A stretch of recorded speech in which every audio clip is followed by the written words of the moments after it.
دوستان عزیزم درود و مهر. اگه فکر میکنین غذای سنتی یا وقتگیرن یا گوش میخوان، امروز قرار نظرتون عوض بشه. فقط با 2 قلم مواد ساده غذای اصیل درست میکنیم که هم فوری هم فوق العاده خوش‌طعم. تا آخر ویدیو بمونید چون احتمال زیاد این یکی میره تو لیست غذاهای محبوبتون.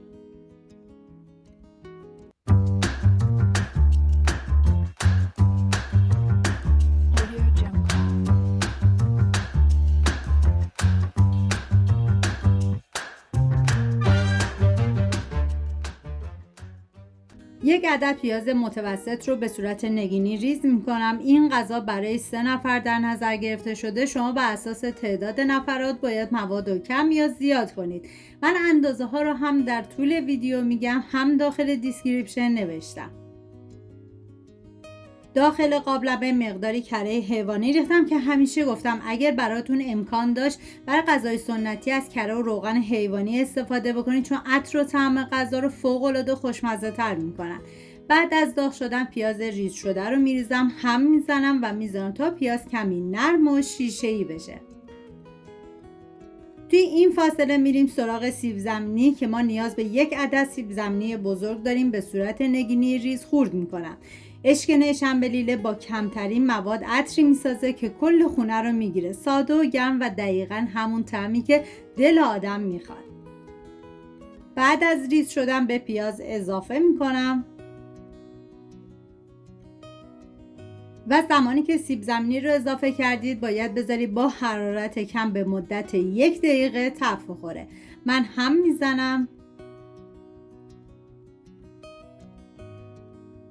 واقعا من هرچه از عطر و طعم خوشمزگی این غذا بگم کمه، باید خودتون دست به کارشین و حتما درستش کنید.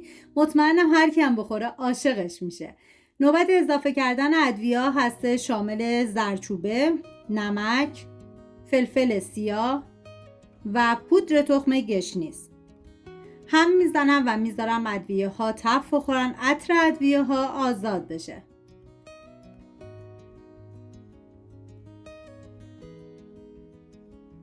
تنوع غذای سنتی تو ایران خیلی زیاده و یکی از یکی خوشمزه تر.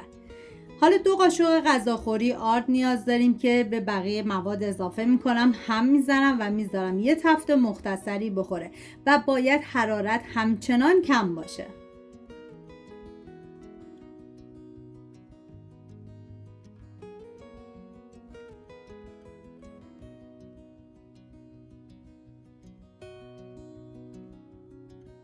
دو قاشق غذاخوری شنبلیله خشکم میریزم و هم میزنم و میذارم که با بقیه مواد مخلوط بشه و یه تفت مختصری هم بخوره.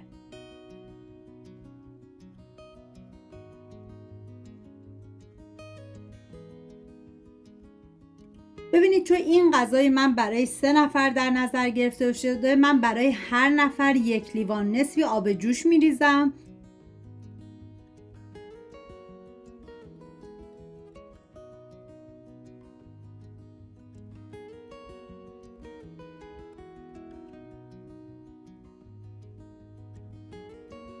و هم میزنم و میذارم تا سیب زمینی کاملا بپزه و لابدار بشه. زمان پخت این غذا تقریبا 35 دقیقه تا 40 دقیقه هستش.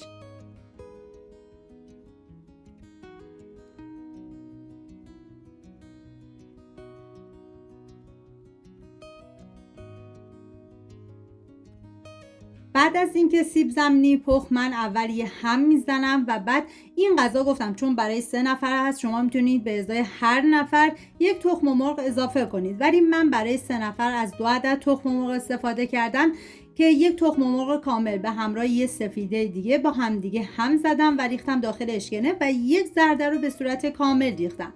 ولی شما میتونید هم کلا تخم مرغ رو کاملا هم بزنید و بریزید داخل اشکنه، یا اینکه کلا تخم مرغ رو به صورت درسته بریزید. این دیگه کاملا سلیقه‌ایه. و یه عدد زرده رو میریزم و میذارم به مدت 5 دقیقه دیگه این غذا بپزه. خب اینم از غذای سنتی امروز ما، ساده و سریع با طعمی که آدم رو یاد آشپزخونه‌های قدیمی میندازه. اگر از این مدل غذای فوری خونگی خوشتون میاد، حتما ویدیو رو لایک، کانال رو سابسکرایب کنید تا دستورهای بعدی رو از دست ندین. تا ویدیوی بعدی، سفره‌هاتون همیشه گرم. تا درودی دیگر بدرود.